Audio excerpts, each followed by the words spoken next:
Menjadi pelaku kasih dan perdamaian. Kasih dan perdamaian tidak dapat terjadi dengan sendirinya. Semuanya itu membutuhkan usaha dan kerja keras. Kasih dan perdamaian tidak akan tercipta dengan hanya mengucapkan damai sejahtera, damai sejahtera.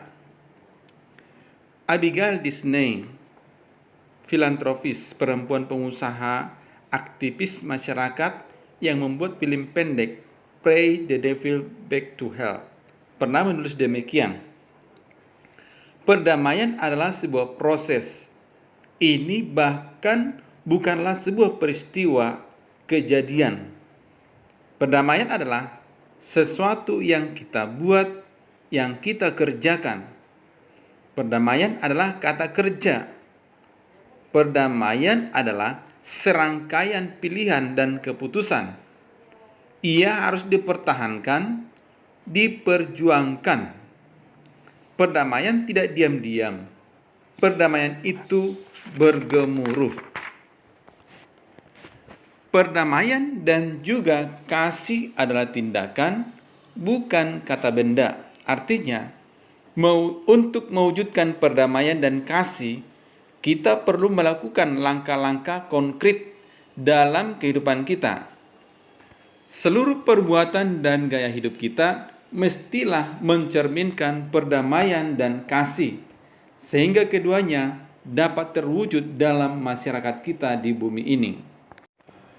Agama-agama dan kerinduan akan damai. Yudaisme atau agama Yahudi misalnya mempunyai konsep shalom yang berarti damai sejahtera yang didasarkan anugerah Allah kepada manusia dan upaya manusia untuk membangun kehidupan yang baik bersama orang-orang di sekitarnya dan seluruh alam semesta. Agama Kristen banyak mengikuti konsep yang terdapat dalam agama Yahudi.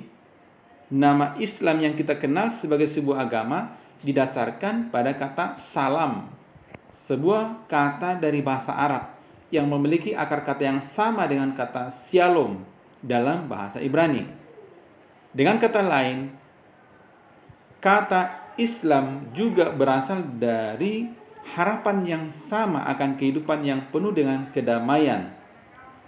Dalam agama Hindu, para pemeluknya saling mengucapkan salam Santi, Santi, Santi, yang artinya damai, damai, damai.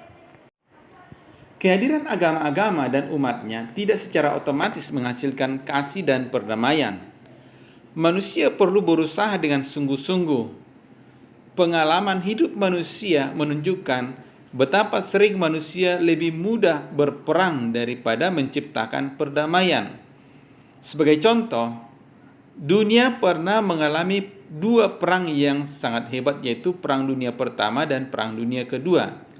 Setelah dunia dilululantakkan oleh kedua perang tersebut, negara-negara di dunia membentuk Liga Bangsa-Bangsa. Tidak lama kemudian, Liga Bangsa-Bangsa berganti nama menjadi Perserikatan Bangsa-Bangsa yang dibentuk pada tanggal 26 Juni 1945 dan piagamnya ditandatangani di San Francisco, Amerika Serikat. Hal ini menunjukkan bahwa setiap orang dan setiap kelompok masyarakat merindukan perdamaian. Mengapa demikian? Karena manusia sadar bahwa perang hanya menghasilkan kehancuran dan malapetaka. Karena itu pula lah, bila kita kembali kepada agama, kita akan menemukan bahwa setiap agama mengajarkan bagaimana manusia mestinya hidup damai dengan sesamanya, bahkan juga dengan seluruh alam ciptaan milik Allah. Agama dan perang. Meskipun demikian, tidak dapat disangkal bahwa sejarah setiap agama, khususnya agama-agama besar di dunia seperti Yahudi, Kristen, Islam, Hindu, Buddha, juga berisi lembaran-lembaran kelam.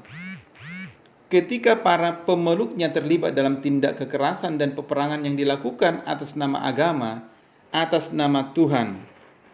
Dalam agama Kristen misalnya, pernah terjadi perang salib sampai 9 kali antara tahun 1095 sampai 1291 yang berlangsung di Timur Tengah untuk merebut dan kadang-kadang mempertahankan Yerusalem.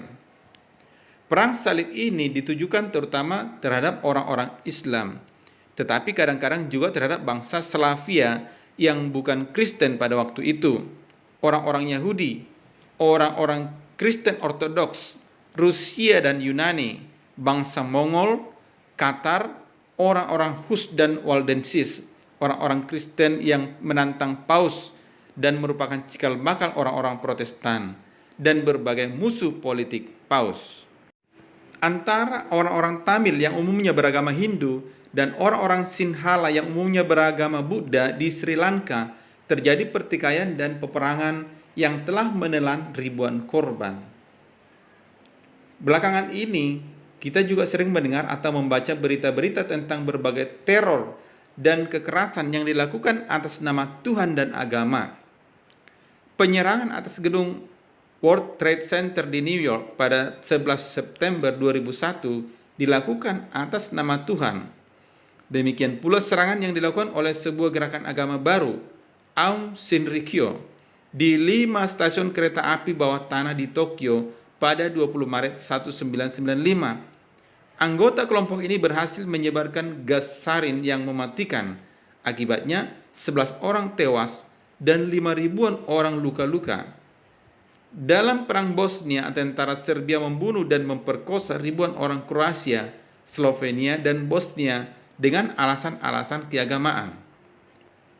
Jadi di satu pihak agama-agama mengajarkan perdamaian, tetapi di pihak lain para pemeluk agama sering melakukan tindakan-tindakan kekerasan atas nama agama, atas nama Tuhan.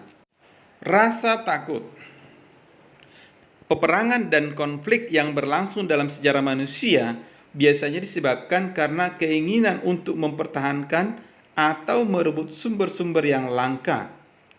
Perang Teluk pertama tahun 90-91 dan Perang Teluk kedua tahun 2003 sampai sekarang terjadi karena pihak-pihak yang terlibat memperebutkan sumber-sumber minyak yang sangat penting bagi kehidupan manusia di muka bumi ini.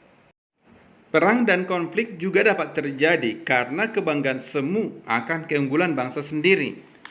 Adolf Hitler menyerang negara-negara lain di Eropa karena keyakinannya bahwa bangsa Arya adalah bangsa yang paling unggul dan diberkati Tuhan di muka bumi ini.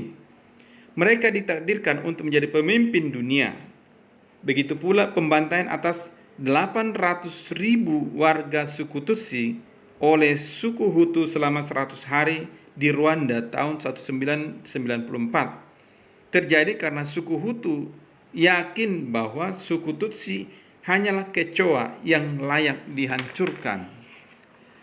Perang juga terjadi karena rasa takut yang berlebihan, meskipun tidak jelas sejauh mana rasa takut itu dapat dibenarkan. Perang Vietnam tahun 1959 sampai 1975, aneksasi Timur Timur tahun 1975 terjadi karena rasa takut akan bahaya komunis. Saat itu muncul teori domino yang meramalkan akan jatuhnya negara-negara Asia Tenggara ke tangan kekuatan komunis apabila tidak dihalangi dengan menghancurkan kekuatan komunis di Vietnam, Laos, Kamboja, dan Indonesia.